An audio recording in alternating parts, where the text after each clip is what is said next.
I have an occasional series on Aquaholic called Meet the Owner, and I thought it'd be fun to do one of these with my friend Greg, because he has this Rinker Captiva 232. It's a very nice boat, and in fact it's featured in a couple of my videos, and a few people have asked whether they could have a look on board of it. So we're going to do that. We're going to head on board, we're going to meet Greg, we're going to talk about his boat, talk about his boating, and just have a look around. Let's go. Hello Greg. Hello Nicholas, how are you doing? I'm very well, thank you. How's yourself? Welcome on board probably what is going to be the shortest boat tour on any Aquaholic video ever. Absolutely. This is a fine ship. So give me a look around your boat first of all. What have you got to show me? Okay, well, a few reasons why we chose this boat is for the size of the boat, there was a good entertainment area and a nice walk through. Oh yeah. So you're not clambering over any of the seats. You can walk into the boat and sit down and just enjoy yourself and enjoy your time here, and it's good to have friends over and a few little drinks and nibbles and things like that. Do you have a drink on the boat, do you, Greg? Occasionally, I'm yes. amazed. I've been known to. Yeah. Excellent. And let me ask, because I didn't mention it when I came on, how old is this boat? This boat is a 2005 model. Okay. So it's reasonably old, but it's been very well looked after over the years. Yep. I bought it from some very nice brokers down in near Hayling Island, and yeah, it was a long search for this boat. Right. I enjoy the power of the boat, and it's tradable, so I can take it home for the winter to keep it safe. Have you got a trailer for it? Yes, I have. Yeah. Excellent. And what sort of price is a boat like this, just roughly? I'm thinking anywhere between 17 to 18,000 with the trailer. Yeah, so possibly. the whole package. Yeah, yeah, but both prices are going up and down all the time. Yeah, true enough, true enough. So what engine have you got in here? Let's go and have a start at the back and work our way forward. Let's have a little look. Okay, so in here is the Mercruiser 350 mag MPI. Okay. It's a bit cosy in here because you lose a little bit of space because of the walk-through. Right. But that's the only trade-off, really. Okay. So plenty of power. And this, I think I'm right in saying, is it, how many horsepower is this one? 300 horsepower. 300, okay. It's the V8 engine. 5.7 litre, I think. 5.7, that's correct, yeah. Okay. And recent addition is the vessel view. Okay. Which gives me all of the information onto an app on my phone via Bluetooth, which is proving very useful. Excellent. You've got a bit of storage in here as well, I see. A little bit of storage, so keep, belts, spares, bits and bobs in there. Okay. And yeah, just allows to keep everything running smoothly. And what sort of performance do you get with that? Difficult to say, really. Right. Flat out, what's the fastest you've had it? Fastest I've ever had this was 48 miles an hour. Wow, that's shifting. So that's probably about 43, 44 knots, I guess? Somewhere like that. Yeah, so over 40 knots anyway. Over 40 knots. Yeah, and cruising? Well, it cruises very, very comfortably at about 26, 27 knots. And it'll just go all day long on that. That's 3,000 RPM. It's a nice speed. And it's a comfortable speed as well. Yeah. And you're not drinking as much fuel as you are at 44 knots. No. And what's the fuel consumption like? How do you find it? I've never looked. Fair enough. I think if you buy a boat with a 5.7 litre V8 engine, it's best not to look at the fuel consumption. Understood. Understood. And this here, I think, is nav lights. Nav lights here. Yeah. Slots into the side there. Okay. Automatic fire extinguisher. Yep. All the usual safety features that you'd hope. Yeah. A little cockpit light there. Excellent. I'll turn the radio down. And it looks like you've got a twin battery installation. Twin battery. That's useful. Main battery and then a leisure battery as well. So when we're overnighting, we're listening to a little bit of the radio. We'll need the water pump for the little sink. Yep. We can use that, and of course the cockpit lights as well. Yeah. So basically, you can use all the leisure bits, and it doesn't run the engine start battery down. Absolutely, absolutely, and that's proven invaluable over the last couple of days because we have run the battery down. Excellent, excellent. So let's have a look at the business end. Okay.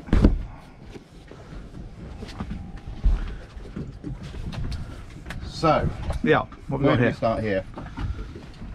A few aftermarket things which I've put on, which is the plotter, radio, which links up to it's got built-in GPS on the radio. Okay, so that's a VHF ship-to-shore radio. Ship-to-shore radio, yeah. And yeah, so you've got your, is it the MMSI? Yep, yeah, digital selective calling.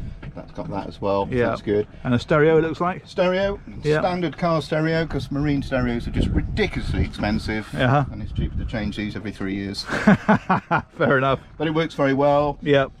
Nice marine speakers, which I upgraded recently. Right. And all the normal controls. You've got all the electrics here. Yeah. Obviously, iPhone accessories. So we've got dock lights, 2 dock lights in the front. Galley pump for the little sink that's over there. Okay.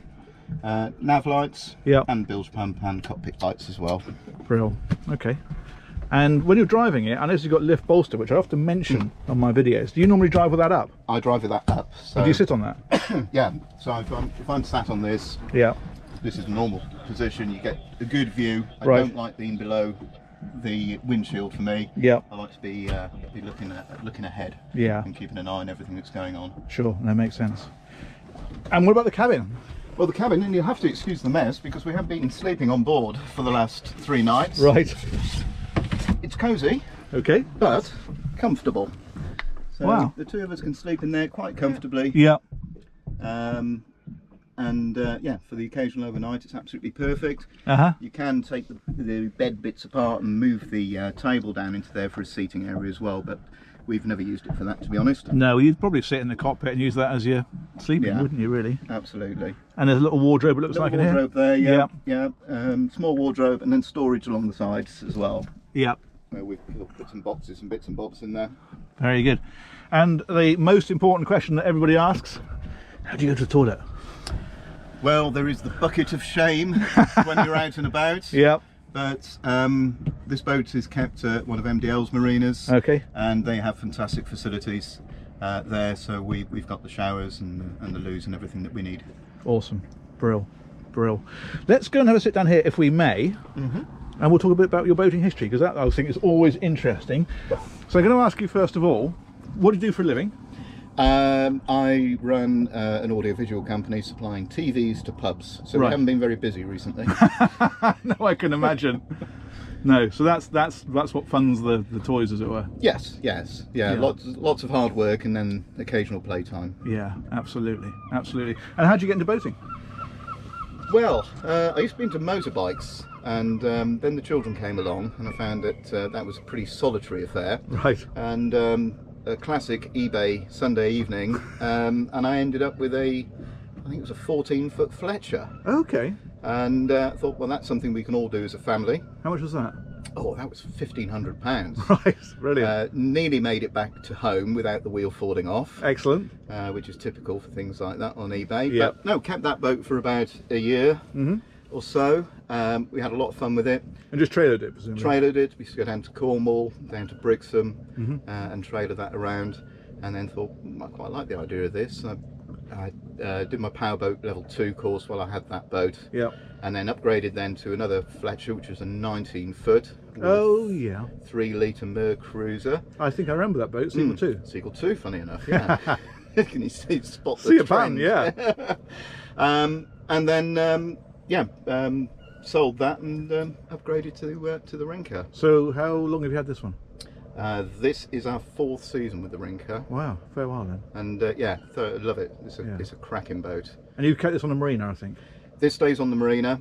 In fact, it stayed because of lockdown. It was due to come out at some point, but it ended up being in the water for the 12 months. Wow. All the way through the winter and through the storms. Yeah. So we have got a new cover on order because it didn't survive the beast from the east very well. Yeah.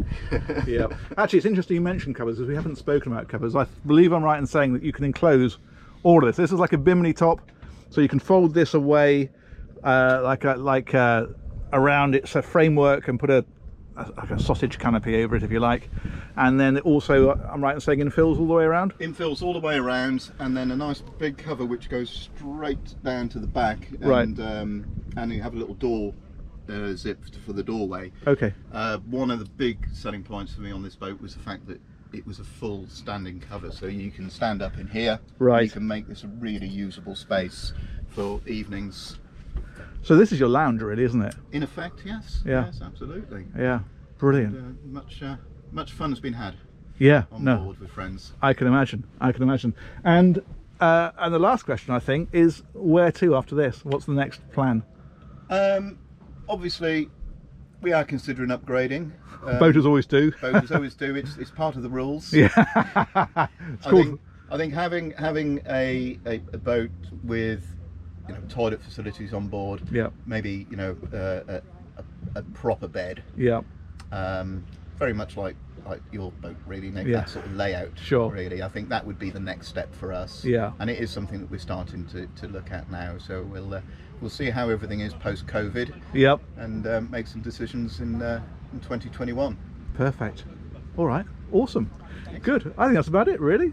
Thank you, Thank Greg. you very much. Oh, it's Thanks a for coming pleasure. to see us. It's a pleasure. No, it's really good to have a good look around. I think we're going to finish off on the bow because the only thing I didn't mention is this opening windscreen here, and we've got steps up here which take us up onto the bow. So if you're wondering how you get up onto the front of the boat, this is the way you do it. So we'll head on up here to finish off. I think we're moored alongside Smuggler's Blues 2 at the moment, and there it is. That's Greg's Rinker 232 Captiva. I hope you've enjoyed that. I hope it's been interesting and informative. Huge thanks to Greg, of course, for helping with that one, and huge thanks to you guys for watching.